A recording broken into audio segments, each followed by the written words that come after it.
The average young street cat will actually never touch the amount of money that you've touched. Just use your mind to do something completely legal. Yeah, because and it didn't stop there. Because what I did, I invested all that into my LLC, and when I went into real estate, when they ran all the paperwork and looked at my stuff, they said, "Well, you cleared $250,000 between your personal and your business account," and it was just between Sneaker Grinch, which is my shoe company that I have, my photography, the movie, along with what I was making my salary, and I had Hoopty Love too, so I was renting cars and flipping cars and stuff like that as well. So I literally took my salary and invested it all into whatever I could get my hands on.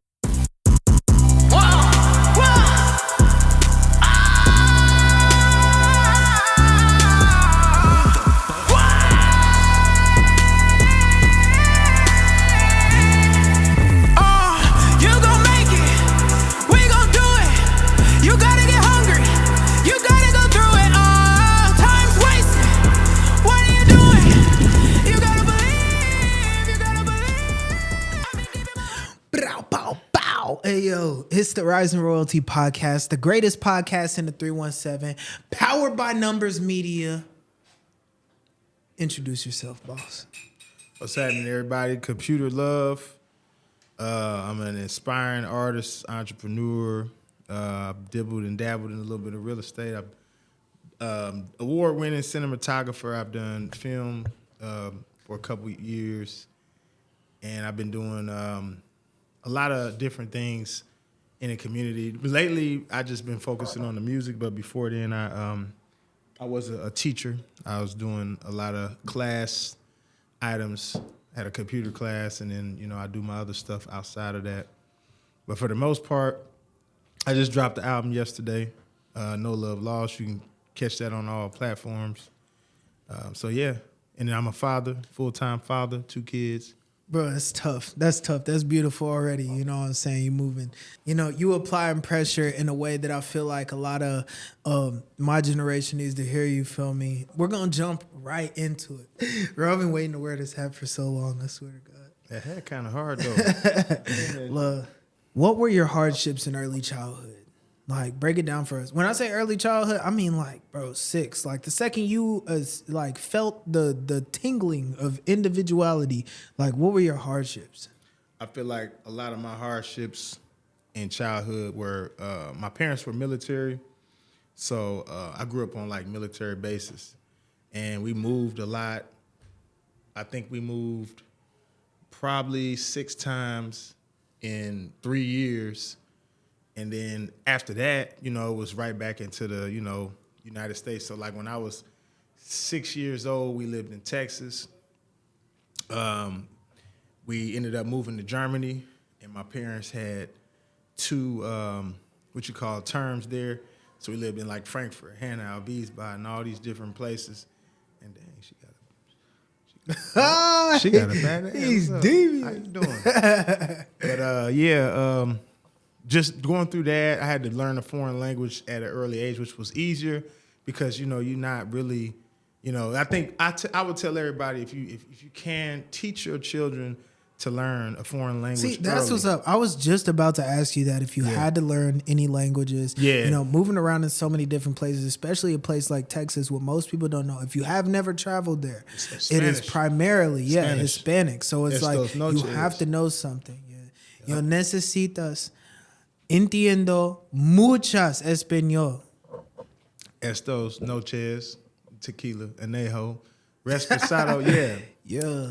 But whenever you're on a military base, they have a host nation class. You learn whatever nation you live at, wherever you live in. So we had to learn German. That had an effect on me when I came back to Indianapolis. Because actually, I came back to Indianapolis first. Then I moved up to the north, region area. But, we was way ahead that, a lot of stuff that we had over there came before the United States got it because we so close to all the other places. But I don't think it hurt me. I think it helped me more because I had a passport when I was 4. Most people don't even get a passport in life. And if they do, it's expired, so they get, I lost my passport Actually, no, it expired in like 2002. So I just recently got a new one last year. But it was a great experience. The effect that it had on me was when 9/11 happened, our whole base shut down. So I had to start homeschooling. What? From my 7th grade year, I was homeschooled because like our base closed down. There was no school to go to. So like my parents were teaching me like with books that we ordered and stuff. So it was crazy, but it only lasted for a year. And then, dang, she coming back. She came back. Okay. That's very deep. I feel like a lot of people in childhood, one of the things that they suffer from the most, it's really poverty mindset. You feel me? Poverty mindset can include a lot of different things. That's the term that I coined. But when it comes to poverty mindset, you know what I'm saying? There's a lot of people who have never left the city. There's a lot of people who have never been to an amusement park. There's a lot of people who have never been out of this country. Yep. You know what I'm saying? And they real life think that they have a full understanding of the world around them, but I really think that you need those things in order to grow and in order to evolve.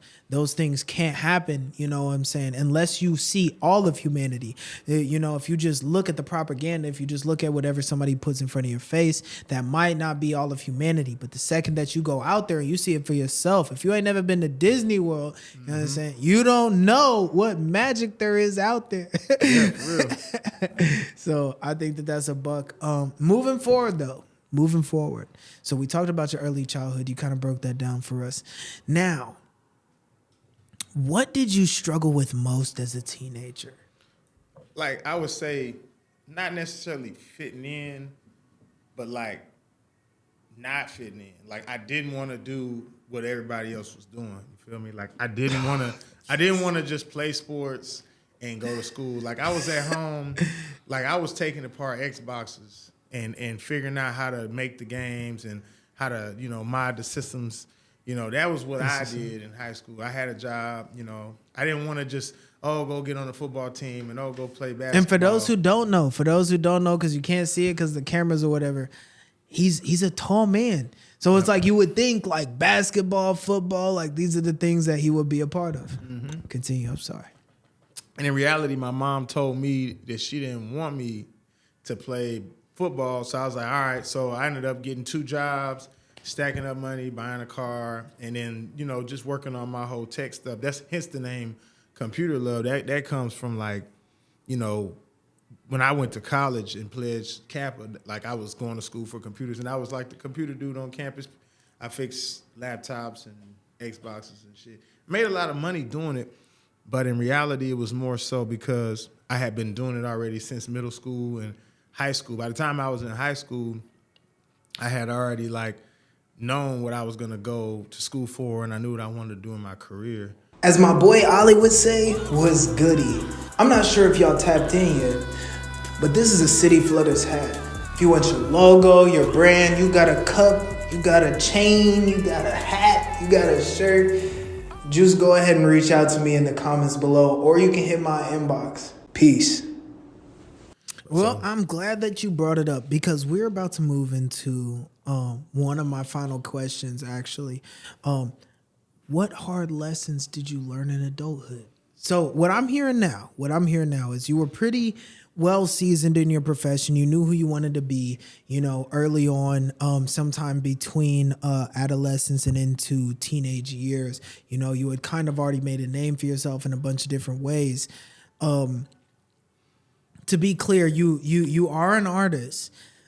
Equally, as a profession, though, one thing that you have in your portfolio, that you seem to have capitalized on is your capability to use your technological understandings, you know what I'm saying? Whether it be, I know you haven't like gotten into like all of what fixing computers could be. I personally am just immediately thinking hardware. You know what I'm saying? So it seems like you've grown in all of those ways, and your teenage years, but moving into adulthood, then what did you stick with? What made Computer Love? How did you come up with that name? You know what I'm saying? Is that an art name, or is that just like, that's just you? It's a household name, and really it became that like I started college and I went to school for electrical engineering, and I switched to computer information systems. One of my profiles actually gave me that name. Shout out Kind Man Thomas from Illinois. He basically was like over our like little setup we had when we was pledging. But anyway, what I ended up sticking with was actually cloud technology. So like right now I work in heavy Microsoft Azure and Amazon Web Services. So I work with servers and virtual machines that are in the cloud for federal banks and stuff like that. And that's what I've been doing for like the past 5 years. Before that, I worked down around at the state capitol. I was there for 3 years. So I've been doing like enterprise grade tech ever since I graduated. If you can break this down for me, give me a ballpark. I don't need you to be specific. Give me a ballpark of what affluence that brings. Entry level, like when I first moved here, it was six figures. Like when I first moved, 6 figures. When I first moved to Indy in 2016, I was 27, making 88,000. So what you're telling me is that the average young street cat who thinks, you feel me, he's living the best life he can possibly live will actually never touch the amount of money that you've touched. Just use your mind to do something completely legal. Yeah, because it didn't stop there. Because what I did, I invested all that into my LLC, and when I went into real estate, when they ran all the paperwork and looked at my stuff, they said, "Well, you cleared $250,000 between your personal and your business account," and it was just between Sneaker Grinch, which is my shoe company that I have, my photography, the movie, along with what I was making my salary. So it was more so like. And I had Hoopty Love too, so I was renting cars and flipping cars and stuff like that as well. So I literally took my salary and invested it all into whatever I could get my hands on. I started painting and wrapping cars. And then by the end of the year, you know, I sold pretty much most of what I had, and I bought a duplex, and I had got like 6 Airbnbs and like 10 rental vehicles, and I did that for 2 years, but that shit burnt me out because with those 3 businesses and a regular job and 2 kids and not having all the support that I needed, you know, it can. You needed a team. I needed a team, and I had a team. I actually have shout out to my team that I had built at the time, but I needed like more of a support system at home, and like I'm not with my kid's mom anymore, and that was a part of the reason why I like the shit. I won't say that's the reason, but that was a big part of it because the people that are the closest to you, you know, you expect for them to give you good advice or tell you, you know, things what to do and what not to do. But I felt like I didn't have that trust system, so I really pulled myself out of that, and I just went out rogue and did everything on my own. Like I was buying properties, getting stuff. Wasn't even telling like my mom, my family, or anything. Nobody knew. I had 3 properties that no one went to ever. And it's just because I wanted to separate all my business from my personal life. And in reality, my personal life is what kept my business going. So, you know, I guess that's a ironic statement because normally you want to separate business from personal all the time. But the reason why my business flourished is because I mixed my personal with it. Most of my friends were my customers. And even now, like a lot of my tenants are my friends. And it sucks, but, you know, that's just what it is. Yeah, that definitely, man, we have to have another meeting. I think that when it comes to business, that's one of the things that I definitely always like to talk about because I like to break down market caps. I'm not going to cap. But I like to break down market caps. The reason I like to break it down is because even the average trapper has a market cap, and that's something that they don't look at. They don't understand business. So in not understanding business, then they can't understand what business that they're running.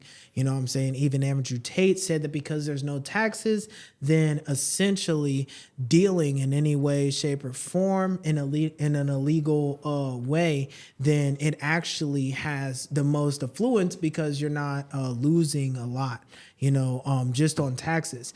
Equally, that you're not losing a lot on taxes. One of the biggest problems is that your assets can be taken under any circumstances.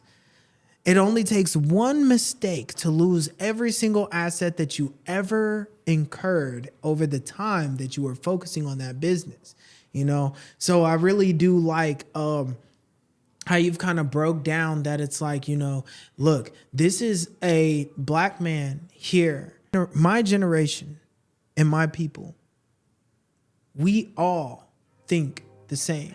And it's because we care more about rapper salary than we do about skill. For those who don't know, Rise and Royalty Podcast is powered by Numbers Media Group. If you have a podcasting idea or you just want to network, you want to lock in with us, go ahead and reach out to us using our contact information in the description below. To know that there's people who will spend their whole life indulging in other people's dreams when they could indulge in their own is actually ludicrous. And I want to see our community achieve more. I want to see our community grow. I want to see our community succeed. I want to see our community achieve. You know what I'm saying? So I really do appreciate you for coming on here and kind of breaking down a lot of business. We're definitely going to have another talk. My last question is, what is your advice for the future creators? That's a good one. My advice for future creators is if you want to be a creator, the best thing you want to do, don't get discouraged by the content that other people are doing. Don't get discouraged. Spend less time on Instagram and more time on YouTube or on Netflix or other platforms. You get on Instagram, they throw everything, or even TikTok. It makes you think randomly, which is okay, but it's not okay if you're trying to pinpoint what you really want to do, but you're getting distracted by what some celebrities doing or what they're doing or we're doing. You're not just going to drop some content and be on their level right off the top. You got to start somewhere. And when I first started doing content, I didn't let what other content creators were doing bother me. I said, I just started doing this. I will get there eventually. You know what I'm saying? I'm not worried about what camera they're shooting with. Because, right now everybody's using iPhones and it's very easy to just create some content on your iPhone if it's going to go to a platform. Everyone's looking at it on the iPhone anyway. So that's basically what I would tell any content creator, whether you're doing photography, videography, OnlyFans, whatever it is. I don't know, pornos, whatever it is. Don't compare yourself to because that's why it took me so long to start doing music. Because I said, as soon as I start doing music, I'm in competition with Drake or Lil Baby and stuff like that. And it's no, that's not really what it is. You have to build your own platform and start somewhere, because before Drake was Drake, he was Degrassi. Before Lil Baby was Lil Baby, he was out here doing what he was doing. Everybody starts somewhere, and then they as long as you don't plateau early, you're going to keep building that momentum and coming up. And it's the same with content, podcasts, or anything like that. And that's how, I ended up getting hired for a movie. I got hired for a movie doing a free Halloween party video, literally, just off the rig that I pulled up with the stabilizer and the gimbal. And they're like, dang, you brought all this for a free video? I said, yeah, man, whenever I shoot 110%. I'm, before, I forgot his name. I wanted to mention him, but it's a guy that in Indy, he's a filmmaker too. He was at the meeting we were at. Jan Benjamin? Yeah. No, not him. Matthew.